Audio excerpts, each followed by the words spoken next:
Hello everyone, स्वागत है आप सभी का हमारे चैनल विजडम बुक में। तो ये हमारी एनसीईआरटी सार संग्रह सीरीज़ जो कि आधुनिक भारत के इतिहास से संबंधित है, इसका मैं 10th पार्ट लेकर आपके लिए आ गया हूँ।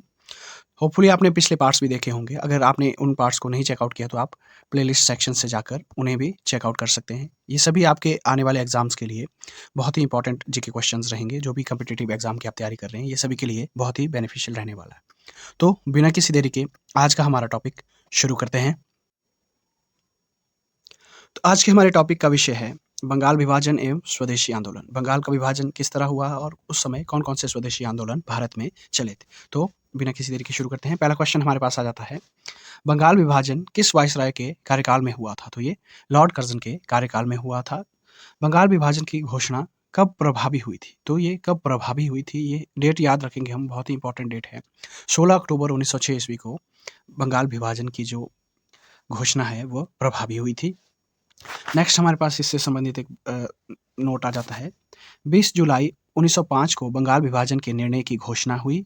इसकी घोषणा जो है 20 जुलाई 1905 ईस्वी को हुई थी, जिसके विरोध में 7 अगस्त 1905 को कलकत्ता में के टाउन हॉल में स्वदेशी आंदोलन चलाया गया। तो इसी के विरोध में जो है कोलकाता के टाउन हॉल में एक स्वदेशी आंदोलन 7 तारीख को चलाया गया। नेक्स्ट हम पढ़ते हैं, इसी बैठक में ऐतिहासिक बहिष्कार प्रस्ताव स्वीकृत हुआ था। तो इसी जो कलकत्ता के टाउन हॉल की बैठक है, इसमें ये बहिष्कार प्रस्ताव भी स्वीकृत हुआ था। नेक्स्ट हम पढ़ते हैं, बंगाल का विभाजन मुख्यतः किस उद्देश्य के लिए किया गया था। तो अब अंग्रेजों ने बंगाल के विभाजन करने का निर्णय ले लिया था, तो इसका मुख्य कारण क्या थे। तो ये बंगाली राष्ट्रवाद की भावना को दुर्बल करने के लिए थे। तो इन्होंने बंगाल में हिंदू और मुस्लिम्स के बीच फूट डालने के लिए, उनकी राष्ट्रवाद भावना को दुर्बल करने के लिए ही बंगाल के विभाजन की बात रखी थी। नेक्स्ट हम देखेंगे बंगाल का विभाजन किस प्रकार होने वाला था। तो ये बंगाल को जो है 2 हिस्सों में, पश्चिमी बंगाल और पूर्वी बंगाल के हिस्से में विभाजित किया जाना था, जिसमें कि पश्चिमी बंगाल में बंगाल, बिहार और उड़ीसा के क्षेत्र आने वाले थे, और पूर्वी बंगाल में पूर्वी बंगाल जो कि आजकल का बांग्लादेश का क्षेत्र है, और असम का क्षेत्र इसमें आने वाले थे। तो मुख्यतः इसमें जो है पश्चिम बंगाल में हिंदू जनसंख्या बहुत अधिक थी, और पूर्वी बंगाल के क्षेत्र में जो कि आजकल बांग्लादेश के नाम से जाना जाता है, वहाँ पर मुस्लिम जनसंख्या अधिक थी। तो हिंदू बाहुल्य क्षेत्र और मुस्लिम बाहुल्य क्षेत्र में इन्हें डिवाइड करके इन दोनों के बीच फूट डालने का काम अंग्रेज़ों ने किया था, जो कि जिसके कारण कि ये राष्ट्रवाद को दुर्बल बना सके। नेक्स्ट हम पढ़ेंगे, वंदे मातरम किस आंदोलन के दौरान भारतीय राष्ट्र आंदोलन का प्रेरक गीत बना। तो ये स्वदेशी आंदोलन के दौरान भारतीय राष्ट्र आंदोलन का प्रेरक गीत बना था वंदे मातरम। नेक्स्ट हम पढ़ते हैं, बंगाल के विभाजन जो कि 1905 ईस्वी में हुआ था, के विरोध में हुए आंदोलन का नेतृत्व किसने किया। तो इसके विरोध में जो आंदोलन हुआ, स्वदेशी आंदोलन, इसका नेतृत्व सुरेंद्र नाथ बनर्जी ने किया था। नेक्स्ट हम पढ़ते हैं, दिल्ली में स्वदेशी आंदोलन का नेतृत्व किसने किया था। तो दिल्ली से सर सैयद हैदर रजा ने इसका नेतृत्व किया था। नेक्स्ट हम पढ़ते हैं, मद्रास में स्वदेशी आंदोलन का नेतृत्व किसने किया था। तो मद्रास से चिदम्बरम पिल्ले ने इसका नेतृत्व किया था। अगला प्रश्न हमारे पास आ जाता है, ब्रिटिश वस्तुओं के बहिष्कार को राष्ट्र नीति के रूप में किस वर्ष स्वीकृत किया गया। तो इसे 1905 ईस्वी में एक राष्ट्र नीति की तरह ब्रिटिश वस्तुओं के बहिष्कार को स्वीकृत किया गया था। नेक्स्ट हम पढ़ते हैं, ब्रिटिश पत्रकार H.W. नेविन्सन किस आंदोलन से जुड़े थे। तो ये स्वदेशी आंदोलन से H.W. नेविन्सन जुड़े हुए थे। नेक्स्ट हम पढ़ते हैं, 16 अक्टूबर 1905 को बंगाल में शोक दिवस मनाया गया। रविंद्रनाथ टैगोर के सुझाव पर संपूर्ण बंगाल में इस दिन को राखी दिवस के रूप में भी मनाया जाने लगा। तो बंगाल के विभाजन के जिस दिन स्वीकृति ली गई 16 अक्टूबर को, उस दिन को बंगाल में शोक दिवस के रूप में मनाया गया। नेक्स्ट हम पढ़ते हैं, वर्ष 1905 में बांग्ला पत्रिका संजीवनी के संपादक कौन थे। तो ये एक बांग्ला पत्रिका उस समय संजीवनी नाम से स्टार्ट की थी। इसके संपादक कृष्ण कुमार मित्र थे। अगला हमारे पास इसी कड़ी में आ जाता है कि वर्ष 1905 में स्वदेशी आंदोलन को कृषक तथा मुसलमान वर्ग का विशेष समर्थन प्राप्त नहीं था, क्योंकि मुसलमान वर्ग और कृषक वर्ग का भी इसे समर्थन प्राप्त नहीं था स्वदेशी आंदोलन को। भारत की प्राचीन कला परंपराओं को पुनर्जीवित करने के लिए एक Indian society of oriental art की स्थापना किसने की थी। तो ये अवनींद्रनाथ टैगोर के द्वारा इसकी स्थापना की गई थी। नेक्स्ट हम पढ़ते हैं, स्वदेशी आंदोलन के प्रारंभ का तात्कालिक कारण क्या थे? तो ये लॉर्ड कर्जन द्वारा जो बंगाल का विभाजन किया गया था उसके विरोध में भारतीयों ने स्वदेशी आंदोलन चलाया, जिसमें कि अंग्रेजी वस्तुओं का बहिष्कार किया गया था। नेक्स्ट हम पढ़ते हैं, बंगाल में ब्रिटेन की वस्तुओं के बहिष्कार का सुझाव सर्वप्रथम कृष्ण कुमार मित्र ने दिया था। ये भी बहुत इंपॉर्टेंट पॉइंट है कि सबसे पहले जो बहिष्कार ब्रिटिश वस्तुओं का बहिष्कार का सुझाव किसने दिया था? कृष्ण कुमार मित्र ने दिया था।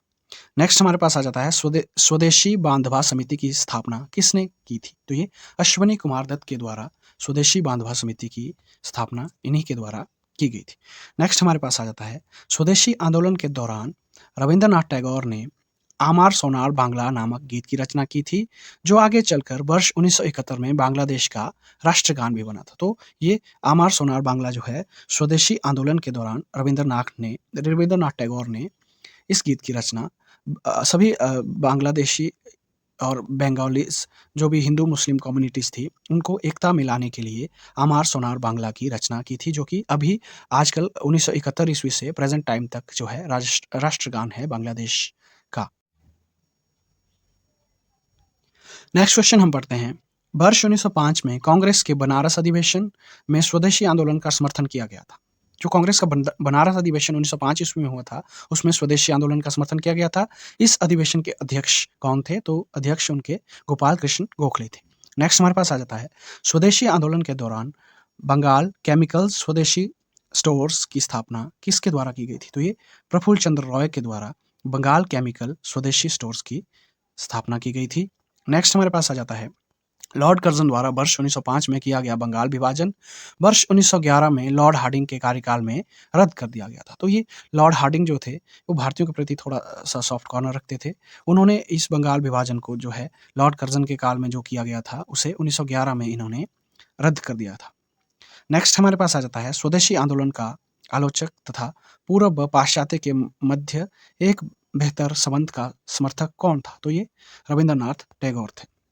नेक्स्ट हम देखते हैं, बंगाल विभाजन के समय बंगाल का लेफ्टिनेंट गवर्नर कौन था? बहुत ही इंपॉर्टेंट क्वेश्चन है। उसमें सर एंड्रयूज फ्रेजर जो है वो बंगाल के लेफ्टिनेंट गवर्नर थे। ये क्वेश्चन भी बहुत बार आपको रिपीटेड देखने को मिलेगा बहुत से पेपर्स में। नेक्स्ट क्वेश्चन हम देखते हैं, स्वदेशी आंदोलन के प्रचार प्रसार के लिए प्रयोग की गई द बंगाली पत्रिका के संपादक कौन थे? तो ये सुरेंद्रनाथ बनर्जी द्वारा स्वदेशी आंदोलन का प्रचार प्रसार करने के लिए द बंगाली नामक पत्रिका सुरेंद्रनाथ बनर्जी द्वारा ही शुरू की गई थी। नेक्स्ट हम पढ़ते हैं, बंगाल में ब्रिटेन की वस्तुओं के बहिष्कार का सुझाव सर्वप्रथम किसने दिया था? तो ये कृष्ण कुमार मित्र ने ही बंगाल में ब्रिटिश वस्तुओं का बहिष्कार करने का सुझाव सर्वप्रथम दिया। अगला हम पढ़ते हैं, अरुणडेल समिति के सुझाव पर वर्ष 1911 में बंगाल का पुनः एकीकरण कर दिया गया तथा दिल्ली भारत की राजधानी उसी समय बनी थी। तो अरुणडेल समिति के सुझाव पर जो है 1911 में बंगाल का पुनः एकीकरण किया गया। उसके बाद जो है दिल्ली को भारत की राजधानी बना दिया गया और 1911 से पूर्व जो है कलकत्ता ही भारत की राजधानी थी। तो नेक्स्ट हमारे पास आ जाता है, मुस्लिम लीग की स्थापना और पार्लियामेंट सुधार से संबंधित कुछ क्वेश्चन हम देखते हैं। तो शुरू करते हैं, मुस्लिम लीग की स्थापना कहाँ हुई थी? तो ये ढाका, जो कि आजकल के बांग्लादेश की राजधानी है, ढाका में 1906 ईस्वी में मुस्लिम लीग की स्थापना की गई थी। नेक्स्ट हम देखते हैं, ऑल इंडिया मुस्लिम लीग की स्थापना किसने की थी? तो ये आगा खान, नवाब सलीमुल्लाह, मोहम्मद अली जिन्ना, इन तीनों के प्रयासों के द्वारा ही मुस्लिम लीग की स्थापना की गई थी। मुस्लिम लीग का प्रथम अध्यक्ष कौन था? तो ये आगा खान, जो कि मुख्य नेता थे मुस्लिम लीग के, इन्हें ही मुख्य संस्थापक और प्रथम अध्यक्ष यही थे मुस्लिम लीग के। नेक्स्ट हम देखते हैं, वर्ष 1907 में मुस्लिम लीग की वार्षिक अधिवेशन कहाँ आयोजित की गई थी? तो इनका वार्षिक अधिवेशन जो है कराची में आयोजित किया गया था। नेक्स्ट हम देखते हैं, मुस्लिम लीग ने पृथक निर्वाचक मंडल की मांग किस अधिवेशन में की थी? तो इन्होंने ये इनके तीसरे अधिवेशन जो कि अमृतसर अधिवेशन 1908 ईस्वी में पृथक निर्वाचक मंडल की मांग की थी। नेक्स्ट हम पढ़ते हैं, अखिल भारतीय मुस्लिम लीग के अधिवेशन वर्ष, इनकी स्थापना और अधिवेशन कहाँ टेक प्लेस किया था? तो पहला देखेंगे हम, प्रथम अधिवेशन इनका 1906 ईस्वी में ढाका में इसके स्थान रहा। दूसरा हम देखते हैं, दूसरा अधिवेशन 1907 ईस्वी में ये कराची में आयोजित किया गया और तृतीय अधिवेशन हमने अभी पढ़ा 1908 ईस्वी में अमृतसर में, जहाँ पे इन्होंने पृथक निर्वाचक मंडल की मांग भी की थी। नेक्स्ट हमारे पास आ जाता है, वर्ष 1908 में किसकी अध्यक्षता में अखिल भारतीय मुस्लिम लीग की एक शाखा लंदन में स्थापित की गई थी? तो ये अमीर अली के नेतृत्व में अखिल भारतीय मुस्लिम लीग की एक शाखा लंदन में भी स्थापित हुई थी। नेक्स्ट हम पढ़ते हैं, भारत शासन अधिनियम 1909 को किस अन्य नाम से भी जाना जाता है? तो इसे भारत शासन अधिनियम नियम को ही मॉर्ले मिंटो सुधार अधिनियम 1909 के नाम से जाना जाता है। नेक्स्ट हम पढ़ते हैं, किस अधिनियम के द्वारा मुसलमानों के लिए पृथक निर्वाचन प्रणाली की व्यवस्था की गई थी? तो ये भारत शासन अधिनियम 1909 के द्वारा ही पृथक निर्वाचन प्रणाली की व्यवस्था मुसलमानों के लिए भी की गई थी। नेक्स्ट हम पढ़ते हैं, इंडियन काउंसिल एक्ट जिसे कि ICA कहा जाता है 1909 किस प्रकार की प्रतिनिधित्व की व्याख्या की गई है? इसमें किस प्रकार के प्रतिनिधित्व की व्याख्या की गई है? तो इसमें सांप्रदायिक प्रतिनिधित्व की व्याख्या की गई है। नेक्स्ट हम पढ़ते हैं, 1909 ईस्वी के सुधार बिल में पृथक निर्वाचन को स्वीकार कर लिया गया।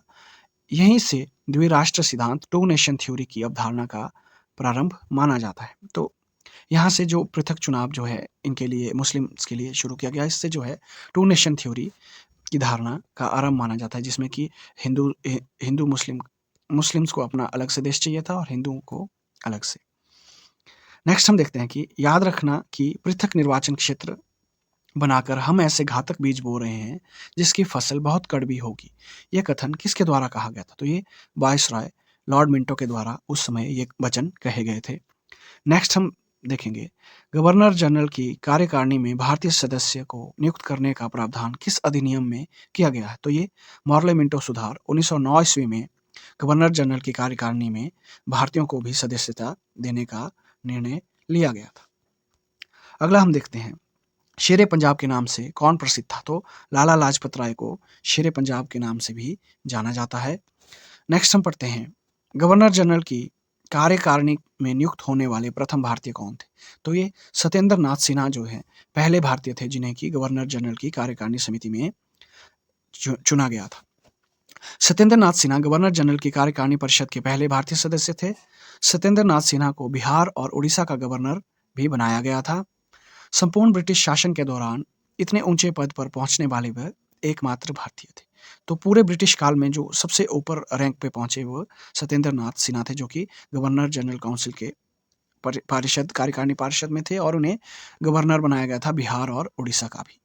नेक्स्ट हम देखते हैं, कांग्रेस के दो गुटों के प्रमुख नेता। तो उस समय कांग्रेस भी जो है दो गुटों में बंट गई थी। एक हमारे पास उदारवादी नेता आते हैं, दूसरे हमारे पास उग्रवादी नेता आते हैं। एक हमारे पास मॉडरेट्स आ जाते हैं और एक एक्सट्रीमिस्ट हमारे पास आ जाते हैं। तो इनकी विचारधारा जो है एक दूसरे से बिल्कुल डिफरेंट थी। जो उदारवादी नेता थे वो शांतिप्रिय नेता थे, वो नॉन वायलेंस में भरोसा रखते थे, और उग्रवादी नेता जो है आज़ादी के लिए वायलेंस और उग्र स्वभाव में विश्वास रखते थे। तो सबसे पहले हमारे पास उदारवादी नेता आ जाते हैं। इनमें दादा भाई नौरोजी, सुरेंद्र नाथ बनर्जी, फिरोज शाह मेहता और गोपाल कृष्ण गोखले जो है मुख्य नेता थे। दूसरी ओर एक्सट्रीमिस्ट जो उग्रवादी नेता हैं उनमें हमारे पास बाल गंगाधर तिलक जिन्हें कि बाल, बिपिन चंद्र पाल जिन्हें कि पाल, और लाला लाजपत राय जिन्हें कि लाल कहा जाता था। और इनके अलावा अरविंद घोष भी उग्रवादी नेताओं में शामिल थे। तो लाल बाल पाल और अरविंद घोष को ही उग्रवादी नेताओं का मुख्य नेता माना जाता है। नेक्स्ट हम देखते हैं, भारतीय राष्ट्रीय कांग्रेस पर प्रार्थना याचना तथा विरोध की राजनीति करने का आरोप किसने लगाया था? तो ये हमने पहले भी पिछले वीडियो में भी इसके बारे में पढ़ा कि ये बाल गंगाधर तिलक के द्वारा उन्हें प्रार्थना याचना और विरोध करने की नीति का, राजनीति करने का आरोप लगाया था। नेक्स्ट हम पढ़ते हैं, बाल गंगाधर तिलक को अशांति का जनक किसने कहा था? तो वैलेंटाइन शिरोल जो है एक ब्रिटिश राइटर थे, उन्होंने बाल गंगाधर तिलक को अशांति का जनक अपनी एक पुस्तक में कहा था। नेक्स्ट हम पढ़ते हैं, वर्ष 1908 में 6 वर्ष के कारावास की सजा किस स्वतंत्रता संग्राम सेनानी को दी गई थी? तो ये बाल गंगाधर तिलक को ही 6 वर्ष की सजा दी गई थी। नेक्स्ट हम देखते हैं, भारत के स्वतंत्रता आंदोलन के प्रारंभिक दौर में उग्रवादी विचारधारा से क्या आशय है? तो इसमें संवैधानिक साधनों एवं याचिकाओं के स्थान पर आक्रमण साधनों से स्वशासन प्राप्त करना ही उनकी विचारधारा से आशय है। ये बिल्कुल थ्रू द लॉ जाकर काम करना नहीं जानते थे। ये जो है एक्सट्रीम लेवल पे वायलेंस के माध्यम से आज़ादी प्राप्त करना, स्वशासन प्राप्त करना चाहते थे। नेक्स्ट हमारे पास आ जाता है, महाराष्ट्र में गणपति उत्सव को किसने प्रारंभ किया था? तो ये भी बाल गंगाधर तिलक के द्वारा ही 1895 के आसपास जो है बाल गंगाधर द्वारा गणपति उत्सव महाराष्ट्र में शुरू किया गया था। मुस्लिम लीग का वार्षिक अधिवेशन, जिसमें जिन्ना के 2 राष्ट्र के सिद्धांतों को मान्यता दी गई थी, वह कहाँ हुआ था? तो ये मुस्लिम लीग के लाहौर अधिवेशन में उन्होंने 2 राष्ट्र सिद्धांतों की मान्यता दी गई थी। नेक्स्ट हमारे पास आ जाता है दिल्ली दरबार। दिल्ली दरबार में दरबार वर्ष और उस समय के वायसराय के बारे में ज़िक्र किया गया है। तो प्रथम दिल्ली दरबार जो है 1877 ईस्वी में लॉर्ड लिंटन के कार्यकाल में लगा। दूसरा दिल्ली दरबार जो है 1903 ईस्वी में लॉर्ड कर्जन उस समय वायसराय थे, और तीसरा दिल्ली दरबार 1911 ईस्वी में लॉर्ड हार्डिंग के समय में ये आयोजित किया गया। तो द्वैशासन का जनक जो है सर लियोनेल कॉर्टेस को, जबकि बंगाल के द्वैशासन का जनक रॉबर्ट क्लाइव को कहा जाता है। तो द्वैशासन का जनक जो है सर लियोनेल कॉर्टेस को, इसे हम याद रखेंगे। और बंगाल, अगर हमसे पूछा जाता है कि बंगाल में द्वैशासन का जनक कौन है, तो ये रॉबर्ट क्लाइव हो जाते हैं। तो इसी तरह आज के वीडियो में इतना ही। होपफुली आपको वीडियो पसंद आई होगी। वीडियो में बने रहने के लिए आपका बहुत बहुत धन्यवाद। आप इसी तरह बुलेट पॉइंट्स फॉर्मेट में शॉर्ट नोट्स बनाते रहिए। आपके लिए ये सीरीज़ जो है बहुत ही बेनिफिशियल होने वाली है। आपका मैक्सिमम आधुनिक भारत जो है इनसे ही कवर हो जाएगा। बहुत से क्वेश्चन यहीं से रिपीटेड देखे गए हैं सारे एग्ज़ाम्स में। तो वीडियो में बने रहने के लिए धन्यवाद। वीडियो पसंद आई हो तो लाइक, शेयर और सब्सक्राइब ज़रूर करें। Thank you and have a nice day.